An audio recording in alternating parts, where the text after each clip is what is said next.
Welcome back to Finance Buzz Friday.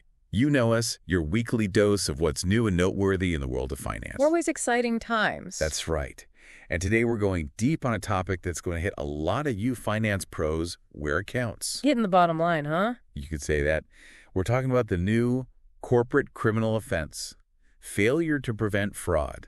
Oh, that's a big one. Coming into play September 1st, 2025. You got it. So we've got some time. But the clock is ticking. And what's really interesting is that this law, it applies even if nobody at the top knew about the fraud going on. Yeah, talk about shaking things up. So we want to break this down for everyone. What's changing here? What's the big deal? Well, think of it like this. The UK is basically saying, hey, large companies, you need to step up and take responsibility. If your employees commit fraud that benefits you, you're on the hook. So not just going after the individual bad actors anymore. Right. It's about creating a culture where fraud just doesn't happen. Kind of like how those anti-bribery laws really shifted things. Interesting comparison. And I guess that brings us to, well, who exactly needs to be paying attention here? Think big.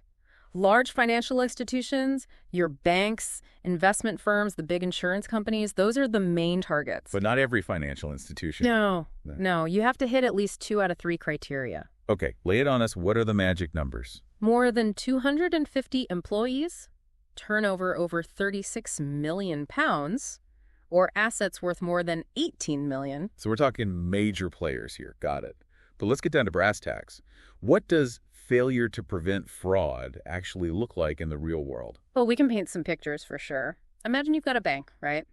And someone in payroll, maybe they decide to get creative. Creative with what? People's paychecks? Not quite. More like pension contributions. They start redirecting those funds to other projects within the bank, but they're still recording them as payments to the pension fund. Sneaky. Trying to make the books look better than they are, right? Exactly. That's classic fraud by abuse of position. And now, with this new law, the bank itself could be held responsible, even if the higher-ups were clueless. Definitely makes you think. And it's not just that one scenario. Oh, no, not at all. Let's say you've got an investment firm trying to wow some potential investors. They might be tempted to, shall we say, enhance their financial statements? You mean cook the books a bit? You got it. Make those profits look a little juicier than they actually are. That's fraud by false accounting. And again, even if the execs were in the dark, the firm is in trouble. Wow. Seems like there's a lot of ground this law covers. What about all this greenwashing we hear about? You know, companies exaggerating their environmental and social impact. Oh, that's front and center, too. Falls right under fraud by misrepresentation. Like those funds claiming to be all about sustainable investing, but maybe they're not as green as they make themselves out to be. Exactly. That's the kind of thing this law is designed to tackle. And the penalties, they're not messing around. We're talking unlimited fines. Ouch. Not to mention the hit to your reputation.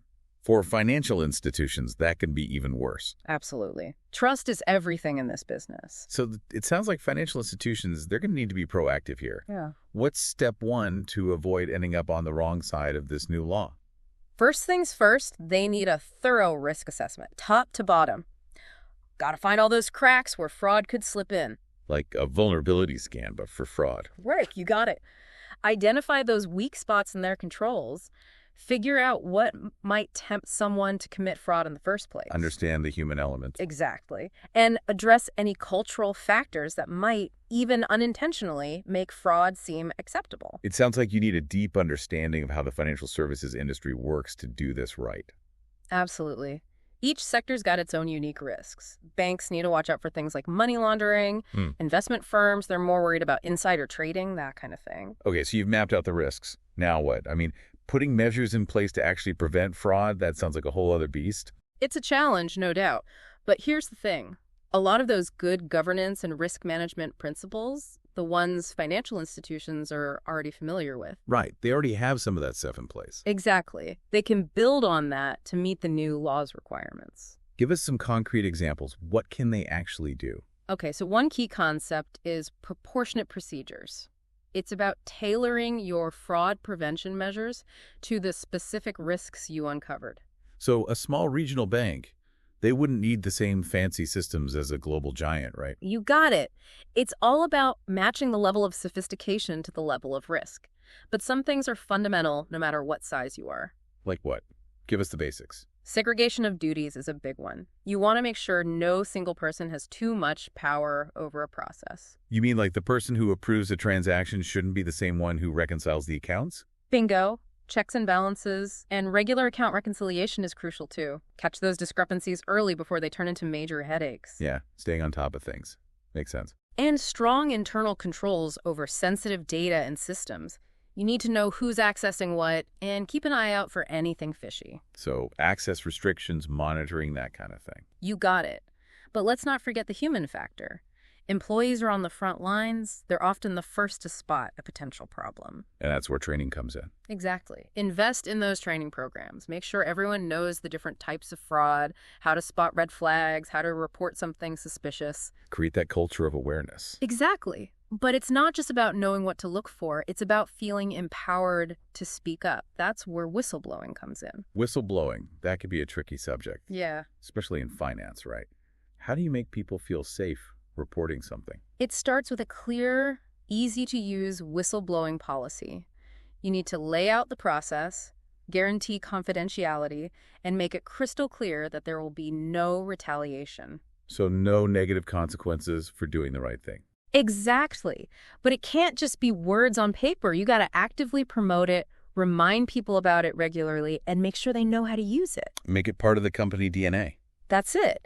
And when someone does speak up, you take those reports seriously, conduct a thorough investigation, you show people their concerns are valued. Right. Show them you're committed to fixing problems. And that leads to another critical piece, top-level commitment. It's not enough for management to just say, we're against fraud. They've got to walk the walk. Exactly. They need to be champions for that anti-fraud culture. Set the tone, make it clear fraud won't be tolerated. Put their money where their mouth is. You got it. Provide those resources for a strong fraud prevention program. And hold people accountable no matter who they are. No one's above the rules. Exactly. That sends a powerful message to everyone. Shows them the organization is serious about stopping fraud. It can actually boost morale, too. Makes sense. So we've talked training, culture. What about due diligence? Where does that fit in?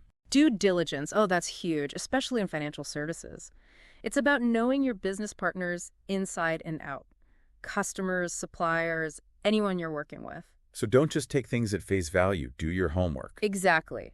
Verify identities, check references, make sure their financials are solid, make sure they've got their own anti-fraud measures in place. That sounds like a lot of ground to cover. It is. And the financial industry, it throws in its own curveballs. Corporate structures are getting more and more complex. It can be really tough to figure out who actually owns or controls a company. It's like those Russian nesting dolls. You keep opening them up and there's another one inside. Right. And that's where technology can help. There are tools and databases out there that can make due diligence more efficient, even in those tricky cases. So technology, that's kind of a double-edged sword here. On one hand, fraudsters are using it to their advantage. Oh, absolutely. They're getting more sophisticated all the time. It's a constant arms race. But at the same time, it gives financial institutions new weapons to fight back. Exactly. Think artificial intelligence, machine learning, data analytics. These are powerful tools that can help detect and prevent fraud much more effectively. Can you give us some real-world examples? How's all that stuff actually being used? Sure. Machine learning algorithms, they can sift through mountains of data, find patterns that humans might miss entirely, and they learn from past cases. They adapt to new threats as they pop up. So they're constantly evolving, getting smarter. You got it. It's like having an army of digital detectives working nonstop. And then you've got biometrics, behavioral analytics. Those can be used to verify identities, spot suspicious activity. So it's not just about the numbers. It's about understanding how people behave. Right, absolutely. It's a more holistic approach. Yeah. And this new law, I think it's going to push the industry to innovate even faster. Makes sense. So it sounds like this new law is really forcing the financial industry to up its game when it comes to fraud prevention. Oh, absolutely. Big time. But it's not just about ticking boxes and checking off compliance lists. It's about doing what's right, protecting your customers, building that culture of trust and integrity. Yeah, it's about creating a financial system that's fair for everyone. Exactly. So we've covered a lot of ground here. But it makes me think, financial institutions, they're already swimming in regulation. Oh, yeah. They've got a whole alphabet soup of rules to follow. Exactly. So where does this failure to prevent fraud law fit into all that? It's a good question, and it's not about creating a whole new set of hoops to jump through. It's actually designed to work with those existing regulations. So build on what's already there. Right. Think about anti-money laundering rules, for example. Financial institutions, they're already doing a lot to prevent that.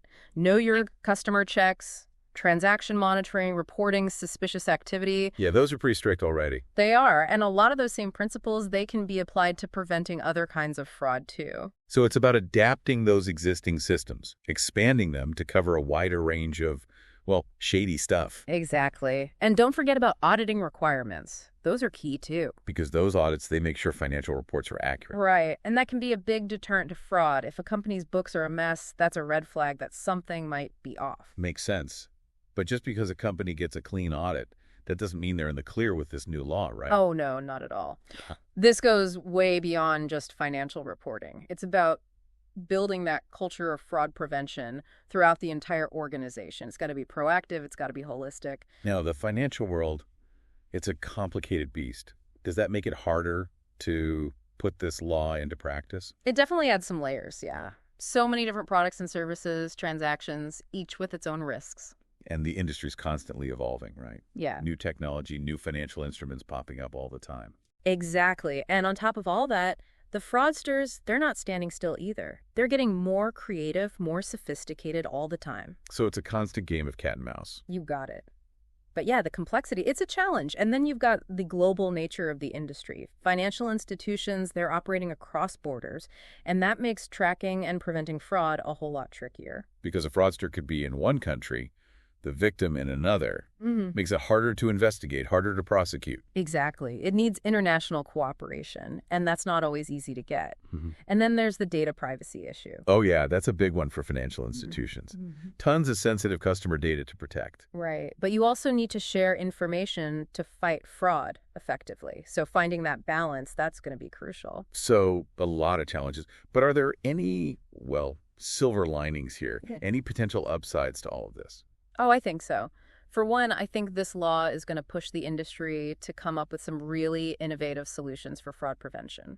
Like what kind of innovation are we talking about? Well, we're already seeing new tech and tools being developed, things that can help detect and prevent fraud much more effectively. Artificial intelligence, machine learning, those are playing a bigger and bigger role. Yeah, those are the buzzwords these days. But how are they actually being used to fight fraud? They can crunch massive amounts of data, find patterns that humans would probably miss, and machine learning algorithms, they can actually learn from past fraud cases, so they get smarter over time. So it's like having a detective that never sleeps, never gets tired. Exactly. And they're constantly learning, adapting to new threats. Then you've got biometrics, behavioral analytics. Those can help verify someone's identity, pick up on any suspicious activity. So it's not just about the numbers, it's about understanding human behavior too. Right. It's a much more well-rounded approach. And this new law, I think it's going to accelerate all that innovation, which is a good thing. I see what you mean. Any other potential benefits you see down the line? Oh, yeah, definitely. I think this law can encourage more collaboration between financial institutions. Sharing information is so important in this fight. So if one bank figures out a new scam, they can warn others. Exactly. And we're seeing more and more platforms and initiatives popping up that are specifically designed to help with that kind of information sharing. So this law, it's kind of a catalyst for positive change in the industry. I think it has that potential, yeah. It's raising the bar for everyone, and that can ultimately make the whole financial system safer and more secure for everyone. Well said. This has been a fascinating deep dive. Thanks so much for joining us today. It's been my pleasure. And for all you finance pros out there listening, this new law, it kicks in on September 1st, 2025. So the clock is ticking. Now's the time to start preparing. Assess those risks. Tighten up those defenses, and build a culture where fraud just doesn't fly. The future of finance, it might just depend on it. Thanks for tuning in to Finance Buzz Friday. We'll catch you next time.